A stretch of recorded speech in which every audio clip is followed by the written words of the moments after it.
In the name of Allah, most gracious, most merciful.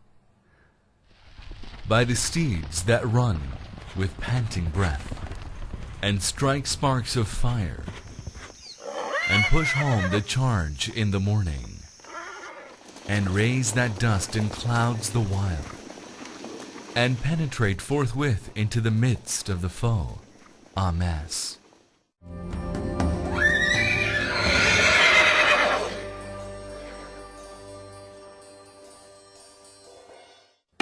The story of man's association with animals is as old as mankind itself. He hunted them for food and pleasure, contested them for fear and security, and tamed them for survival and sustenance. In the end, some were foes and some friends for lifetime. The companionship of humans with horses falls in the latter category. Since time immemorial, horse has remained man's most trusted comrade, partner, lieutenant, and friend. The prehistoric rock drawings tell us how the animal shared man's joys and sorrows, while the ancient calligraphic illustrations reflect the unique place the charger held in the rider's life. In fact, the development of civilizations is intrinsically linked between the relationships of the two. Alexander built a monument to mourn the death of his horse, Bucephalus, since the legendary battle between the Greek warriors and Porus's army near the banks of River Jhelum was in fact the victory of a swift and effective cavalry over the mighty elephants of Porus. No wonder the warriors cried with pride, "My kingdom for my horse." The change in times and technology and the subsequent introduction of mechanization, however, dwindled the importance of horses in the main battlefield. The horsepower efficiency, nevertheless, continues to negate the myth. From the ceremonial state pageantry to the sporting funds of polo playing, and from the mountain mule regiments to the constant chain of supplies and rations, the truth remains that the utility of equine stands impervious of time and progress, and so stands paramount the role of a remount depot. Remount Depot Mona, sprawled over a vast area of more than 10,000 acres. Mona Depot today stands out as the prime breeding grounds for finest quality horses, mules, and donkeys, the equine family. Originally designed as a stable backbone for the regular supply of mules, mountain artillery mules, and general service mules, Mona now holds the distinct pride for producing world-class thoroughbred and Arabian horses. The fact that Mona was enlisted as full member of the World Arabian Horse Organization within a year of its application to the prestigious world body, entrusted to maintain throughout the world the purity of the blood of the horses of Arabian breed, bears testimony to the exceptionally fine production of Arabian horses by Mona. A beautiful botanical garden adorns Mona now to commemorate this singular honor.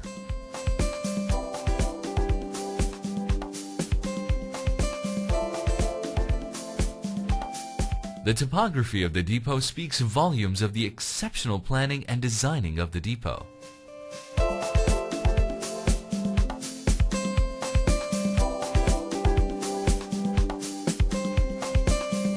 The eastern side of the depot is sealed from any possible onslaught of disease, bacteria, or germs by the Lower Jhelum Canal that flows beside the farms, not only irrigating its vast lands, but also making a natural barrier. The 660 acres of Dhofar forests spread on the other bank of the canal have been providing yet another hindrance in the spread of any possible human settlement on close proximity to the farms. What is more, the rich deposits of salts in the landbed brought by the successive flooding ensure the abundant growth of peculiar species of grass, locally called the kabal. Thanks to its calcium contents, the animals feeding on this grass have stronger bone structures. And so goes for the distinct flora and fauna of Mona.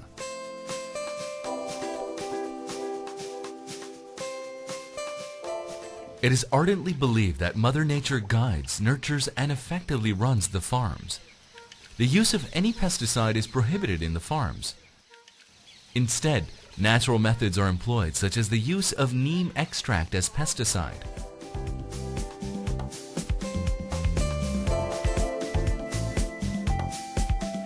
Organic food, no pesticides, natural habitat, conservation and preservation. Mona in its own right is a classic example that how man can survive in conformity with nature, and that too on sustainable grounds.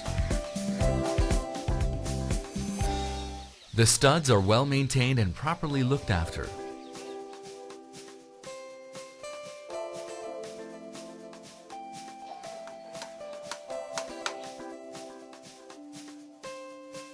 Prime among them is the horse breeding stud. Established in 1956, the studs are entrusted with producing high-quality pedigreed Arabian and thoroughbred stallions. This is ensured by invigorating the existing stock with the imported stallions from various parts of Europe and America on periodical basis. An equally impressive show is also put up at the heavy horse breeding stud. Ever since the setting up of these studs in 1970, Mona has been producing a fine stock of Percherons, Suffolk, Norikirk,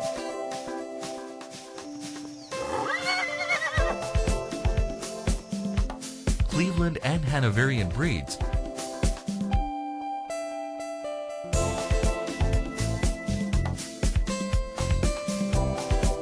hence ensuring a regular supply of stallions and broadmares for the eventual production of mountain artillery mules. And while the giant and mighty horses hold an impressive presence in the depot, the other members of the equine family are also not ignored. The donkey breeding stud has been in operation since the inception of the farms in 1906, providing high-quality stallions for mule breeding. With such impressive parent line, Mona mules, no wonder, have proven to be the real ships of the mountains. Broad and strong enough to hold the loads of heavy armor, these draft animals are issued to the Pakistan Army to haul ammunition, water, food, and heavy artillery, and even evacuate the wounded and injured from the most difficult and often unreachable terrains in the world. Training is of the essence to bear this test.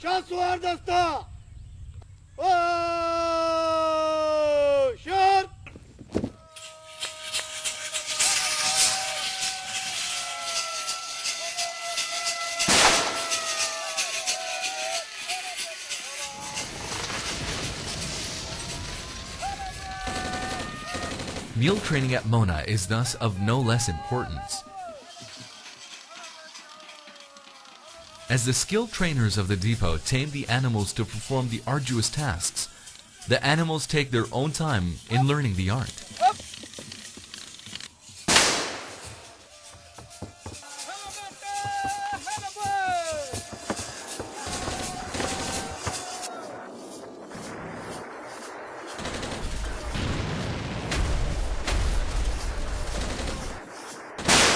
Training surely becomes interesting.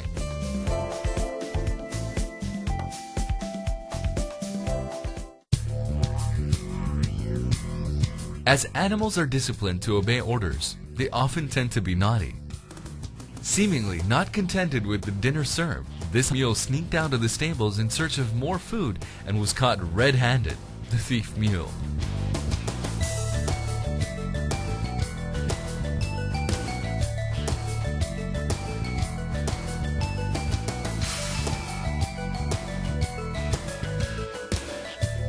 Like father, like son.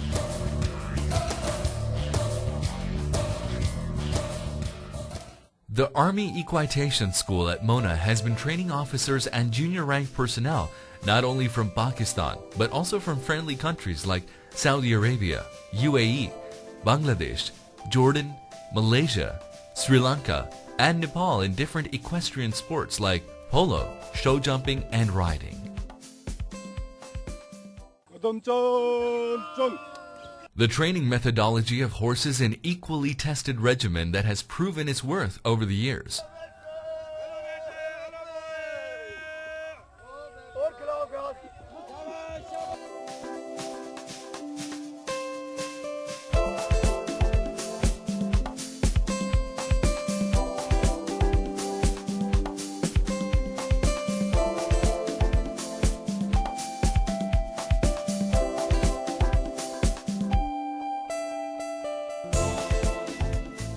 After the initial 39 weeks remount training, the horses undergo 2 years polo training schedule to come up to the international standards. The fact testified by the Federation of International Polo. The most experienced players in the team, and you can see this chart. He has given us the next talent. Effective pollination for enhanced yield is managed through birds and bee farming.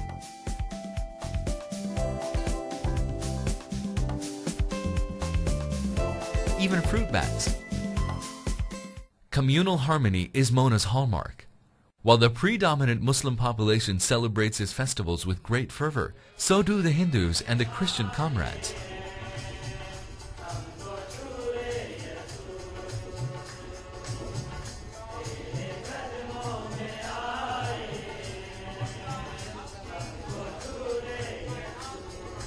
Christmas and Easter are celebrated with equal respect.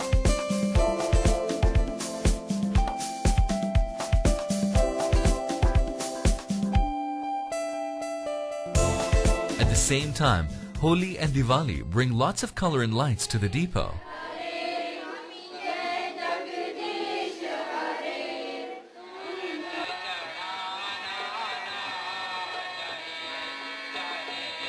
The Mona management assures that the Mona church and the temple are kept and preserved well in shape.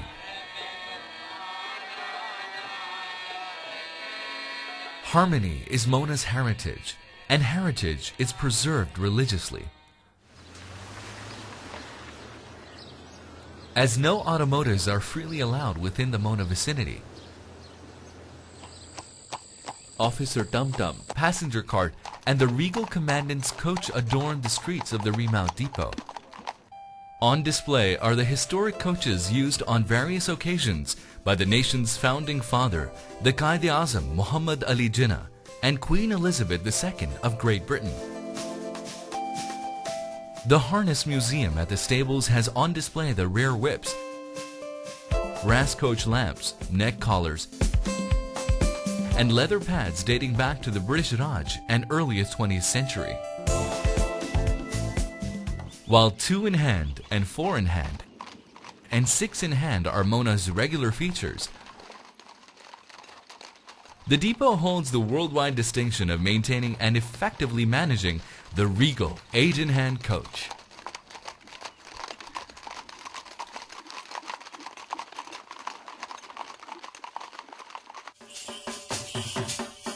But it's men that are the most revered heritage of the depot. ALD retired Khushal Khan, a World War II veteran of RV and FC who served the Royal Army with distinction from 29th August 1942 to 28th August 1957. Khushal's enviable career also brought him to Mona, and so began his lifelong association with the depot. This continues to this day, as no occasion at Mona is complete without the presence of Khushal. A proud recipient of prestigious medals, Khushal is seen fully dressed up to the occasion. Mona is a living example of nature, conservation, harmony, and peace.